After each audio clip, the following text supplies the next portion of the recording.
नवरात्रि व्रत कथा के अनुसार एक समय बृहस्पति जी ने ब्रह्मा जी के समक्ष चैत्र व आश्विन मास के शुक्ल पक्ष में पड़ने वाले नवरात्र का महत्व जानने की इच्छा जताई। इन्होंने कहा, इस व्रत का क्या फल है, इसे किस प्रकार किया जाता है, सबसे पहले इस व्रत को किसने किया, ये सब विस्तार से कहिए।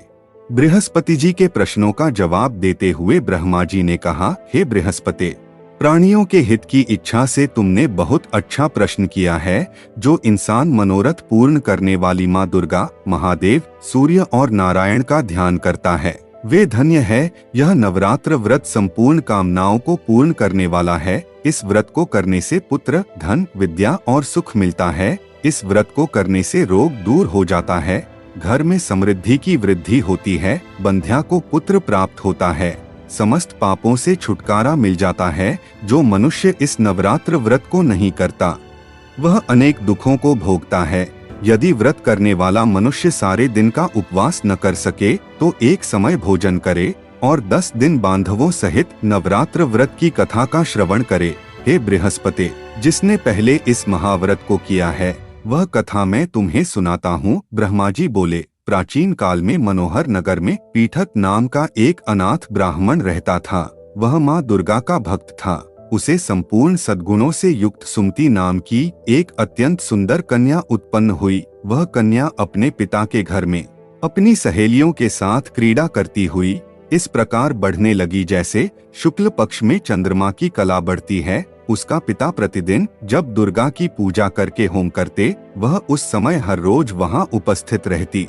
एक दिन सुमति भगवती के पूजन में उपस्थित नहीं हुई। उसके पिता को पुत्री की ऐसी असावधानी देखकर क्रोध आया और वह पुत्री से कहने लगे, अरे पुत्री, आज तूने भगवती का पूजन नहीं किया, इस कारण मैं किसी कुष्ठ रोगी या दरिद्र मनुष्य के साथ तेरा विवाह करूंगा। पिता की बात सुनकर सुमति को बड़ा दुख हुआ और पिता से कहने लगी, हे पिता, मैं आपकी कन्या हूँ और सब तरह आपके अधीन हूँ, तो जैसी आपकी इच्छा हो वैसा ही करो। चाहे राजा से, चाहे कुष्ठी से, चाहे दरिद्र से, जिसके साथ चाहो मेरा विवाह करना चाहो कर दो, पर होगा वही जो मेरे भाग्य में लिखा है।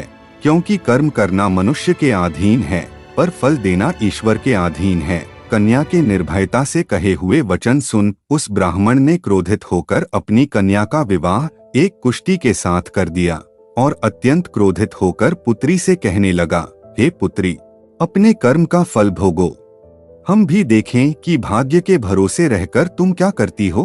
पिता के ऐसे कटु वचनों को सुन सुमति मन में विचार करने लगी, अरे मेरा बड़ा दुर्भाग्य है जिससे मुझे ऐसा पति मिला। इस तरह अपने दुख का विचार करती हुई वह कन्या अपने पति के साथ वन में चली गई और डरावने उस निर्जन वन में उन्होंने वह रात बड़े कष्ट से व्यतीत की। उस गरीब बालिका की ऐसी दशा देख देवी भगवती ने पूर्व पुण्य के प्रभाव से प्रकट होकर सुमति से कहा, हे दीन ब्राह्मणी, मैं तुझसे प्रसन्न हूँ, तुम जो चाहो सो वरदान मांग सकती हो। भगवती दुर्गा का यह वचन सुन ब्राह्मणी ने कहा, आप कौन हैं? ब्राह्मणी का ऐसा वचन सुन देवी ने कहा कि मैं आदि शक्ति भगवती हूँ और मैं ही ब्रह्म विद्या व सरस्वती हूँ। प्रसन्न होने पर मैं प्राणियों का दुख दूर कर उनको सुख प्रदान करती हूँ। हे ब्राह्मणी, मैं तुझ पर तेरे पूर्व जन्म के पुण्य के प्रभाव से प्रसन्न हूँ। तुम्हारे पूर्व जन्म का वृतांत सुनाती हूँ, सुनो। तू पूर्व जन्म में निषाद की स्त्री थी और अति पतिव्रता थी। एक दिन तेरे पति निषाद ने चोरी की। चोरी करने के कारण तुम दोनों को सिपाहियों ने पकड़ लिया और जेल खाने में कैद कर दिया। उन लोगों ने तुझको और तेरे पति को भोजन भी नहीं दिया। इस प्रकार नवरात्र के दिनों में तुमने न तो कुछ खाया और न जल ही पिया। इस प्रकार 9 दिन तक नवरात्र का व्रत हो गया। हे ब्राह्मणी, उन दिनों में जो व्रत हुआ, इस व्रत के प्रभाव से प्रसन्न होकर मैं तुझे मनोवांछित वर देती हूँ। तुम्हारी जो इच्छा हो सो मांग लो। इस प्रकार दुर्गा के वचन सुन ब्राह्मणी बोली, अगर आप मुझ पर प्रसन्न हैं तो हे दुर्गे, मैं आपको प्रणाम करती हूँ। कृपा करके मेरे पति का कोढ़ दूर करो। देवी ने कहा, उन दिनों तुमने जो व्रत किया था, उस व्रत का एक दिन का पुण्य पति का कोढ़ दूर करने के लिए अर्पित करो। उस पुण्य के प्रभाव से तेरा पति ठीक हो जाएगा। इस प्रकार देवी के वचन सुन वह ब्राह्मणी प्रसन्न हुई और पति को निरोग करने की इच्छा से जब उसने तथास्तु ऐसा वचन कहा, तब उसके पति का शरीर भगवती दुर्गा की कृपा से कुष्ठ रोग से रहित हो गया। वह ब्राह्मणी पति को देख देवी की स्तुति करने लगी, हे दुर्गे, आप दुर्गति को दूर करने वाली, तीनों लोकों का संताप हरने वाली, समस्त दुखों को दूर करने वाली, रोगी मनुष्य को निरोग करने वाली, प्रसन्न होकर मनोवांछित वर देने वाली और दुष्टों का नाश करने वाली जगत की माता हो, हे अम्बे। मुझ निरपराध अबला को मेरे पिता ने कुष्ठी मनुष्य के साथ विवाह कर घर से निकाल दिया था। पिता से तिरस्कृत होकर निर्जन वन में विचर रही हूँ। आपने मेरा इस विपदा से उद्धार किया है, हे देवी, आपको प्रणाम करती हूँ, मेरी रक्षा करो। उस ब्राह्मणी की ऐसी स्तुति सुन देवी बहुत प्रसन्न हुई और ब्राह्मणी से कहा, हे ब्राह्मणी, तुझे उदालय नाम का अति बुद्धिमान, धनवान, कीर्तिवान पुत्र शीघ्र उत्पन्न होगा। ऐसा वर देकर देवी ने ब्राह्मणी से फिर कहा कि और जो कुछ तेरी इच्छा है वह मांग ले। सुमति ने कहा कि हे भगवती दुर्गे, अगर आप मुझ पर प्रसन्न हैं तो कृपा करके मुझे नवरात्र व्रत की विधि का विस्तार से वर्णन करें। ब्राह्मणी के वचन सुन मां दुर्गा ने कहा, हे ब्राह्मणी, मैं तुम्हें संपूर्ण पापों को दूर करने वाले नवरात्र व्रत की विधि बतलाती हूँ। चैत्र मास के शुक्ल पक्ष की प्रतिपदा से लेकर 9 दिन तक व्रत करें। यदि दिन भर का व्रत न कर सकें तो एक समय भोजन करें।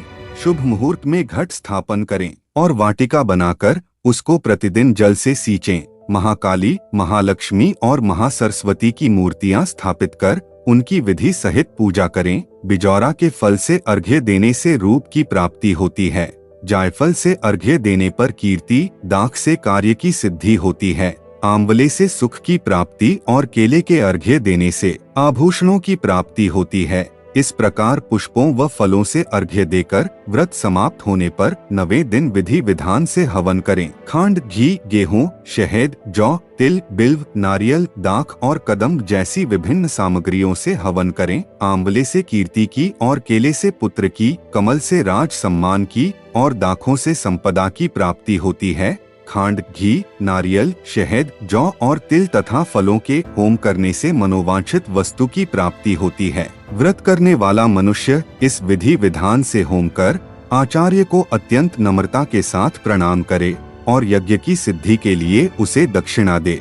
इस प्रकार बताई हुई विधि के अनुसार जो व्यक्ति व्रत करता है उसके सब मनोरथ सिद्ध होते हैं। इसमें तनिक भी संदेह नहीं है।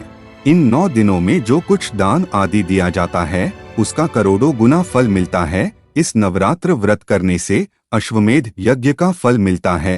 हे ब्राह्मणी, संपूर्ण कामनाओं को पूर्ण करने वाले इस उत्तम व्रत को तीर्थ, मंदिर अथवा घर में विधि के अनुसार करें। ब्रह्मा जी बृहस्पति जी से बोले। इस प्रकार ब्राह्मणी को नवरात्रि व्रत विधि बताकर देवी अंतर्ध्यान हो गई। अत जो मनुष्य या स्त्री इस व्रत को भक्तिपूर्वक करता है वह इस लोक में सुख प्राप्त कर अंत में मोक्ष की प्राप्ति करता है। ब्रह्मा जी बृहस्पति जी से कहते हैं कि यह इस दुर्लभ व्रत का महात्म्य है जो मैंने तुम्हें बताया है। ऐसा सुन बृहस्पति जी आनंद से प्रफुल्लित हो गए और कहने लगे कि हे ब्राह्मण, आपने मुझ पर अति कृपा की जो मुझे इस व्रत का महत्व सुनाया। ब्रह्मा जी बोले कि हे बृहस्पति, यह देवी भगवती संपूर्ण लोकों का पालन करने वाली है। इस महादेवी के प्रभाव को कोई भी नहीं जान सकता है। तो दोस्तों, आपको यह वीडियो पसंद आया हो तो लाइक, शेयर और सब्सक्राइब करके कमेंट में जय दुर्गे जरूर लिखिएगा।